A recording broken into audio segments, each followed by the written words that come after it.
is Dr. David Allen, and I hope you found this session very interesting because this is our problem. Don't you fool yourself. Our young boys are having a really difficult time in our country. Many other young boys have single parents. Some others can't even control them.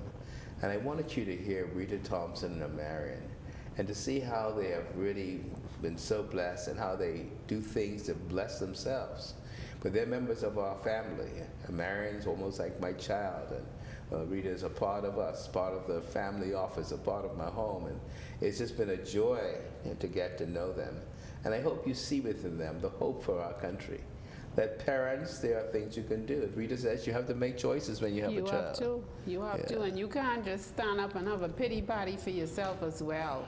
You have, even, let me tell you, when I became unemployed, I was offered a lot of jobs, and it took me away from home at night. And I had a serious problem with finding a responsible person to deal with my child in the night when I work shift. So that's why I end up in a predicament where I could not work the night shift. And it was difficult for me to find a 9 to 5. So I had to make a decision that either it was the job or my son. Wow. So I had to make a decision that I cannot. And you didn't have much money, so that was a big decision. Very big decision. So you're telling people in fellow behaviors, when you have a child, you have to make choices. You have to make choices, and you can't leave your children all over the place because some people are some dangerous people. You have some wicked people. So we have to protect these children that God gave to us. We have to protect them. Get them involved with positive things. There's a lot of things going on in the country you could get your children involved in. Absolutely. Sporting, the drama clubs, the JA, all kind of stuff, positive stuff, where other young people are doing positive things. Connect with the positive your other young children, a part of church groupers, you know, the different groups. You get baseball, you get basketball, you get track and field, you get the golf, you get the swimming, you get a whole ton of stuff. Now, Rita, you know, you have a fantastic diction. When I started the Camp Road family, and you know, I found this about Camp Road, people talk beautifully up there, man. Yes, sir. We try. You're very addictive and a very proud, independent people. Yes. I know you go through a lot of pain in the area, you know, and but where did you get your diction? So eloquent, the way you express yourself. I mean, I did Toastmasters some years ago when I used to work at Hotel Union. Okay. I did that. So you always try to develop yourself. Yes, well, I always. We had a boss. God bless his soul, Patrick Shervin being the best boss I ever worked with. He always push you to strive for excellence. He always push you and push you and push you. And you know, that was a bunch of awesome persons that I work with. The experience left a great memories for me. So that helped me a lot because I used to have a problem with speaking in the public. I used to get scared. Well, you could fool me because in Camp Road, you had the Camp Road Association, right? Yes, sir. So anytime there's a meeting, they choose you as the spokesman. Yeah. Wow, you have your tremendous diction, tremendous speech, and so does Marion. Now, Marion, I know you sing a song that always moves me. Look at us now. Would you dare sing it for us? Yes, sir. Okay, let's try it. There was a time when we lived in peace in our land, and there was a time when we held each other's hands, and there was a time when we live as one.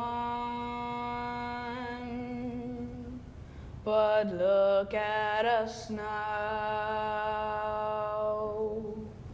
no peace in our land, no more holding hands,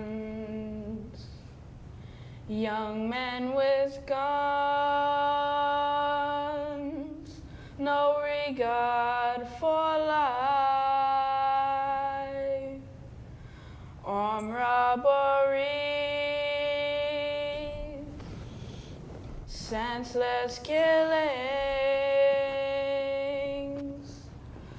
families in grief, national distress. But look at us now, no peace in our land, no more holding hands. But look at us now, but look at us now, but look at us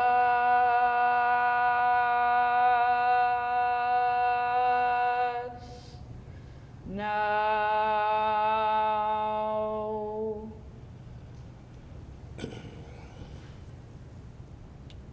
Fellow Bahamians, we just take a moment of silence because Amari talks about the state of our nation. We've had multiple murders over the past few years, 10, 15 years.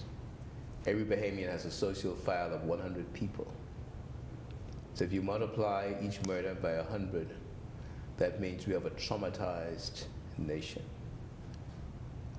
Come to some of our families. The family is the place where people come to deal with the grief and pain. See, the murder goes on, the trial takes place, it moves on. But don't forget, the woundedness in our heart continues. And that traumatization has held our nation back so tremendously. Because a traumatized child, it's really hard to learn. A traumatized person is really hard to be creative. A traumatized person just wants revenge. And that's why when you see a couple like Rita and her son Amari putting life together in Kemp Road in spite of the issues and challenges they face, in spite of the drug and turf wars, in spite of being approached to sell drugs and Uriah McPhee, and Rita's a single woman, stands tall with her faith in God, will stand up against men with guns or machetes and say, this is what I believe. You are not going to have my son. May God bless you, Rita and Amari, and may God bless our lovely country. Because there's so many of us, like you, going through such a very, very difficult time. Thank you so much for all you've done. Thank you too, Because you Dr. bless Allen. me. Every Monday night I look forward to just seeing you all there and the encouragement you give to so many people Yes, sir. We who wanna have a thank you very as hard well. time and just facing life. Because when you've lost a child or husband, some have lost 2 and 3. Yes, sir. It's painful. It's hard. Thank you and good night.